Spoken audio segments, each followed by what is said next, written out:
수어사이드 스쿼드.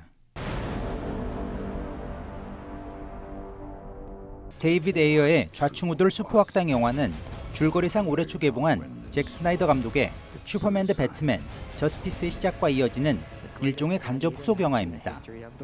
마블과 경쟁 관계인 DC 코믹의 슈퍼빌런, 즉 악당들을 한데 모아놓은 영화인데요.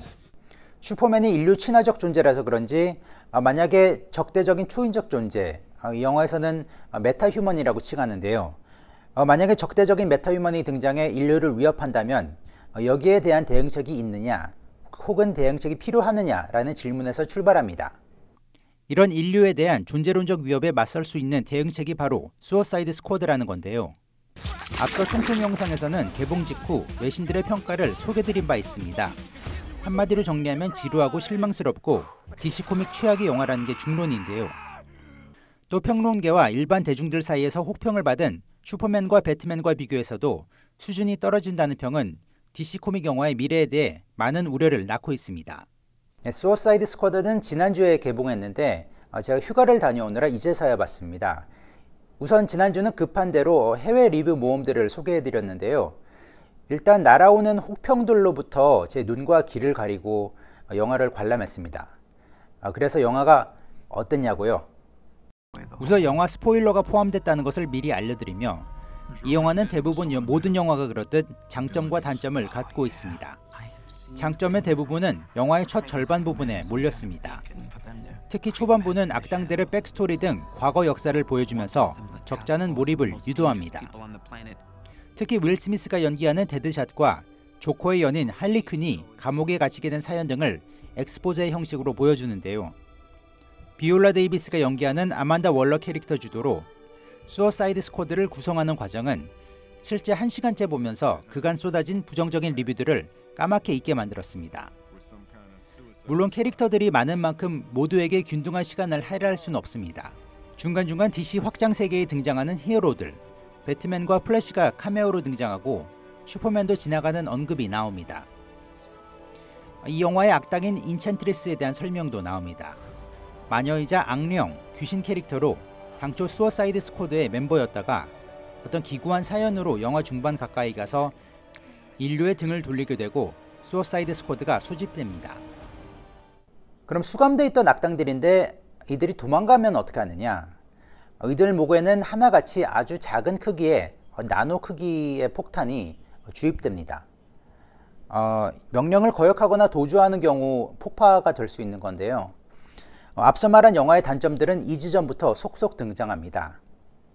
속속 등장한다기보다도 단점들의 연속이라고 볼 수 있습니다. 우선 수어사이드 스쿼드가 상대하는 적이 어떤 외부의 적이 아닌 당초 멤버로 낙점됐던 캐릭터라는 점입니다. 이런 설정은 당초 수어사이드 스쿼드를 꾸리는 목적 자체가 커다란 실수였다는 인상을 풍기게 됩니다. 즉 자기들, 아니 아만다 월러를 주축으로 한 미국 정부가 본인이 싼 똥을 본인들이 닦는 내용으로 전락한다는 얘기입니다. 애초에 일어나지 말았어야 하는 한심한 얘기이며 보는 이들로 하여금 몰입감을 반감시킵니다. 최소한 저는 그렇게 봤습니다. 정부군 주도하에 악당들이 인챈트리스와 맞서는 순간부터 영화는 한마디로 전쟁 영화로 탈바꿈합니다. 어떻게 보면 수어사이드 스쿼드의 멤버들이 슈퍼빌런치고 능력이 참으로 없습니다. 데드샷은 물론 뛰어난 저격수입니다만 나머지 할리 퀸, 캡틴 부메랑, 킬러 크록 등은 뛰어난 능력을 소지하지 않았거나 영화 내에서 특별히 두드러진 활약을 보여주지 않습니다. 캐스트가 어벤져스로 치면은 제러미 레너나 스칼렛 요한슨급의 뭐랄까요, 민간인 캐릭터들이라는 겁니다. 특히 초인적 능력과 물자를 갖춘 저스티스 리그와 대조되고 특히 마녀 악령과 맞서는데 더더욱 한계가 있습니다. 물론 디아블로라는 불을 쓰는 캐릭터가 있긴 합니다만 과거의 트라우마로 인해 영화 마지막 대결에서를 제외하고 거의 존재감이 없습니다. 어벤져스의 다양한 능력과 힘과는 달리 사실상 데드샷의 능력에 절대적으로 의존한 이 부대는 목표를 향해 전진하다 후퇴하다를 반복합니다. 흡사 전쟁 영화를 보는 것과 같습니다. 저뿐 아니라 대부분 슈퍼히어로 영화를 보고 싶지 인간의 나약함과 한계를 엿볼 수 있는 전쟁 영화를 보고 싶던 게 아니었을 겁니다. 역시 능력이 없다 보니 캐릭터들이 특별히 하는 것 없이 멀뚱히 멍 때리면서 서 있는 경우가 많습니다. 앙상블 캐스팅이라는 거 하면은 보통 다양한 캐릭터들의 힘의 조화를 보여주는 것이 그 목적일 텐데요. 하지만 캡틴 부메랑의 경우 무의미하게 그냥 캡 부메랑을 이렇게 집어 던지는 경우가 많고, 심지어 어떤 캐릭터는 등장한 지 체감상으로는 한 5분 만에 그냥 죽어 나가는 캐릭터도 있습니다. 할리퀸의 존재감은 영화에 등장하는 조커와의 과거 회상 장면에서 부각되나 인챈트리스의 위협과 맞서는 데 있어서는 큰 비중이 있다고 보기 힘듭니다. 그래서 그런지 영화 중간중간 나오는 대결 혹은 위기 장면에서 이들이 뭔가 의미 있는 액션을 보여주지 못합니다. 또 영화 중후반 부분에 팀이 사실상 와해되는 부분이 있습니다. 이후 멤버들이 하나둘 인근 술집에 들어가 술을 마시며 잡담을 나누는데요. 네, 위기의 상황에서 술 한잔 들이키는 설정도 황당하기 짝이 없죠. 여기에 수어사이드 스쿼드의 리더격인 정부 특수부대원이 합류해 사실상 임무 종료를 선언한 뒤 이들을 해산, 즉 풀어주는데요. 별다른 설명 없이 갑작스럽게 윌 스미스 캐릭터가 임무를 이어가겠다고 자원하면서 나머지도 다시 합류합니다. 네, 저는 이 대목에서 사실 적잖이 당황했습니다. 정확히 받은 인상은 통편집된 부분이 있구나라는 인상을 받았는데요. 사실 이는 하나의 예일 뿐이고, 영화를 보면서 중간중간에 약간 엉성하게 통편집된 부분이 많다는 느낌을 적잖이 받았습니다. 실제 홀리우드 리포터는 수어사이드 스쿼드가 감독의 비전을 담은 어두운 편집본과 스튜디오가 바라는 더욱 대중적이며 밝은 버전 두 가지가 제작돼 결국 절충판이 극장에 올랐다고 보도했는데요. 이 때문에 편집을 포함해 영화의 톤 또한 들쑥날쑥하다는 지적을 받은 바 있습니다.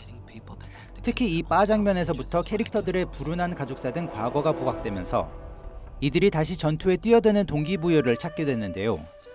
내용면에서는 약간 신파적으로 이야기가 전개됩니다. 각본은 이들이 꼭 나쁜 사람들만은 아니다라는 것을 강조하고 마지막까지 관객이 이들의 감정에 올라타 이야기를 따라가라는 줄거리상 감정이입 장치를 등장시킨 겁니다. 하지만 그러기에는 영화의 결말 부분에 너무 가깝다는 인상으로 오히려 역효과를 유발하기도 합니다. 또 슈퍼히어로물 영화의 백미여야 할 마지막 액션 대결 장면도 상당히 김이 빠집니다. 수어사이드 스쿼드가 인챈트리스와 그녀의 오빠를 무찌르는 데 사용하는 도구가 폭탄입니다. 물론 상당히 위력이 있는 폭탄일 텐데, 폭탄으로 제거된다는 악명, 여러분은 들어보신 적이 있나요? 인챈트리스와 그녀의 오빠는 수어사이드 스쿼드를 상대하면서 왜 하필 신명술이나 슈퍼파워를 이용하지 않고 육탄전을 벌일까요? 헬리콥터와 자동차를 단번에 박살내고 도심을 쑥대밭으로 만들 능력이 있는 이들인데 제작진의 액션에 대한 상상력의 한계, 아니 이건 사실상 게으른 접근이라는 생각밖에 들지 않았습니다. 앞서 크게 홍보됐던 조커의 비중도 거의 카메오 수준이라는 점도 실망스럽게 다가올 수 있습니다. 수어사이드 스쿼드는 평론가들의 혹평에도 개봉 첫날 예상을 깬 흥행 성적을 거두는 기염을 토하고 있습니다. 북미에서만 개봉 첫날 6,512만 5천 달러, 우리 돈 약 725억 원을 벌어들인 것으로 전해지는데요. 하지만 워너브라더스 경영진은 흥행 성적과는 관계없이 배트맨과 슈퍼맨에 이어 이번에도 혹평이 쏟아짐에 따라 향후 DC 확장 세계에 대한 브랜드 저하를 우려하는 것으로 알려졌습니다. 이 때문에 내년 개봉 예정인 저스티스 리그의 예고편을 일찍이 공개해 그간의 구겨진 명예를 만회할 수 있는 재기를 노리는 것으로 점쳐지는데요. 워너브라더스와 DC가